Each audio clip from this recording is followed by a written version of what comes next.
याद रखना, आपके द्वारा किया गया कार्य देश के निर्माण में आपकी भूमिका को आगे बढ़ाने में योगदान देगा और कोई भी बच्चा स्कूल जाने से वंचित न रहने पाए, यह जिम्मेदारी आपके ऊपर में, बरेली के ऊपर भी और हर जनपद वासियों के अंदर, उत्तर प्रदेश वासियों के ऊपर सौंप रहा हूं कि वह इस जिम्मेदारी का निर्वहन करने के लिए आगे बढ़े। बहनों और भाइयों, एक तरफ यह कार्य और दूसरी तरफ बेसिक शिक्षा परिषद में छात्र और शिक्षक का रेशियो ठीक हो। 1,25,000 से अधिक शिक्षकों की भर्ती का कार्यक्रम हम लोगों ने संपन्न किया।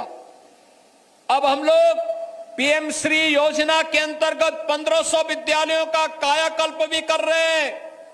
कस्तूरबा गांधी विद्यालयों को 8वीं से लेकर 12वीं तक गरीब कन्याओं की उत्तम शिक्षा का केंद्र बना रहे हैं। बेसिक शिक्षा परिषद में भी एनसीईआरटी के ही पाठ्यक्रम को हम लागू कर सके, ये कार्यक्रम अलग अलग स्टेजेस पे आगे बढ़ रहे हैं। नेशनल एजुकेशन पॉलिसी के अंतर्गत इन कार्यक्रमों को सफलतापूर्वक आगे बढ़ाने का कार्यक्रम आज बेसिक शिक्षा परिषद आगे बढ़ाने का काम कर रहा है। तो अब हम लोग अगले चरण में आ गए हैं।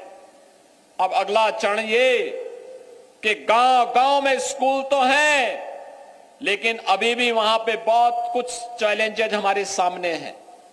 हम लोगों ने तय किया है, क्या हम इंटीग्रेटेड स्कूल कॉम्प्लेक्स तैयार कर सकते हैं? और आज मुझे बताते हुए प्रसन्नता है, बरेली के अंदर सरदार अटल बिहारी वाजपेयी जी, पूर्व प्रधानमंत्री जी के ये शताब्दी वर्ष चल रहा है। हम लोगों ने 2023 में सरदार अटल जी के प्रति श्रद्धांजलि व्यक्त करते हुए प्रधानमंत्री मोदी जी के कर कमलों से उत्तर प्रदेश में 16 अटल आवासीय विद्यालय प्रारंभ किए थे।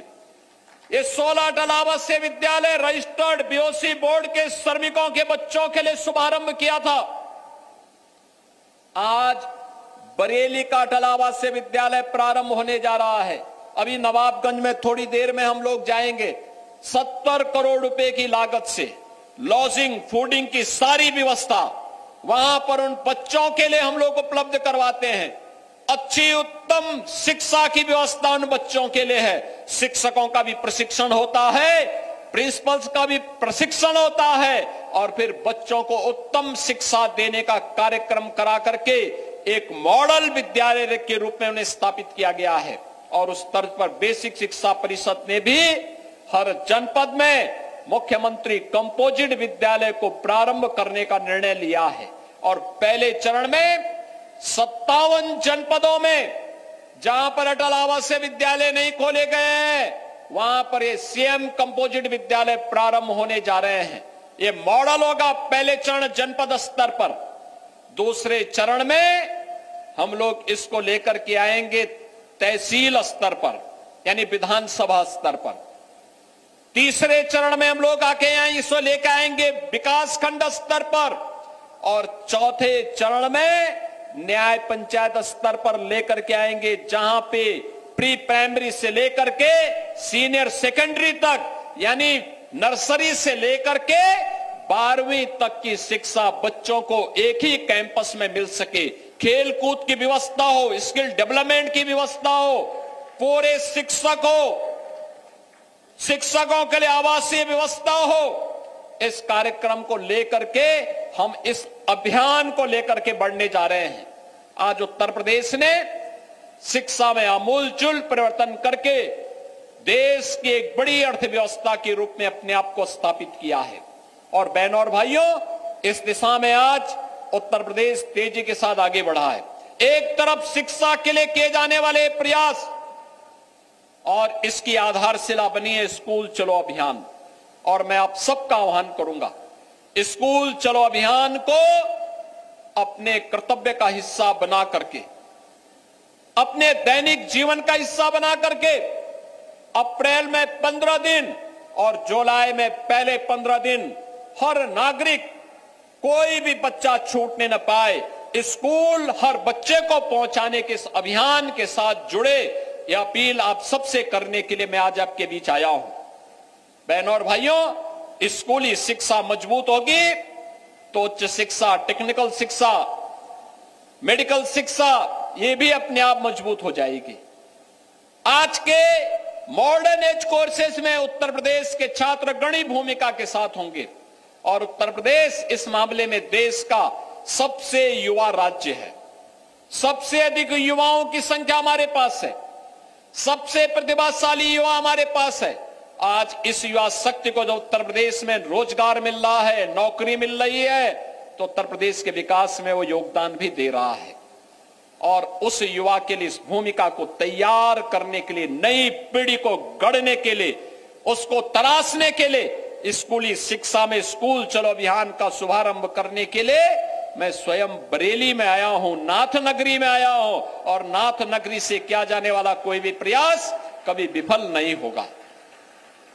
बहनों और भाइयों, इसी श्रृंखला में हम दूसरे चरण में यहां पर काम करने के लिए आए हैं। स्वास्थ्य के मामले में, स्वास्थ्य ये किसी भी सभ्य समाज के लिए उतना ही महत्वपूर्ण है जितनी शिक्षा है। शिक्षा और समाज की आधारशिला है, तो किसी भी सभ्य समाज को सशक्त बनाने के लिए उत्तम स्वास्थ्य अत्यंत महत्वपूर्ण है। और उत्तम स्वास्थ्य के लिए उन्हें उस प्रकार के केंद्र मिले, बीमारियों की, महामारियों के बचाव के लिए जागरूकता से अभियान आगे बढ़ेगा। और आज उत्तर प्रदेश सरकार संचारी रोग नियंत्रण के एक बड़े कार्यक्रम को आगे बढ़ा रहा है। संचारी रोग, इंसेफ्लाइटिस, डेंगू, मलेरिया, चिकनगुनिया, कालाजार, इन जैसी विषाणु जनित बीमारियों से बचाव के लिए व्यापक जन जागरूकता कार्यक्रम की श्रृंखला में आज हम यहां पर आए हैं। और साथ साथ आज उत्तर प्रदेश सरकार के द्वारा भारत सरकार के सहयोग से 2500 से अधिक, 2500 से अधिक एम्बुलेंस स्वास्थ्य सेवा में जनता जनार्दन की सेवा के लिए लगाई जा रही है।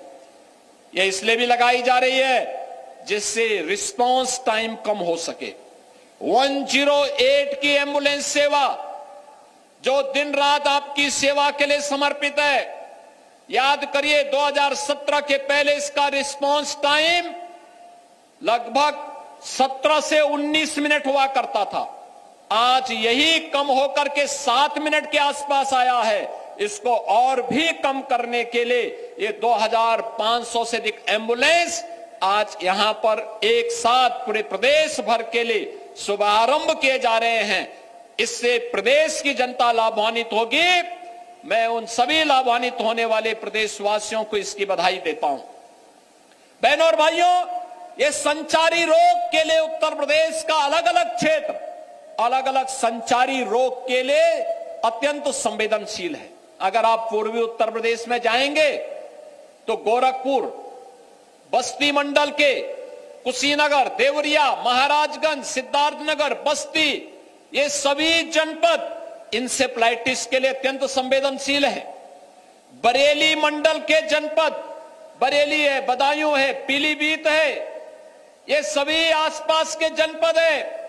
ये जनपद मलेरिया की दृष्टि से संवेदनशील है।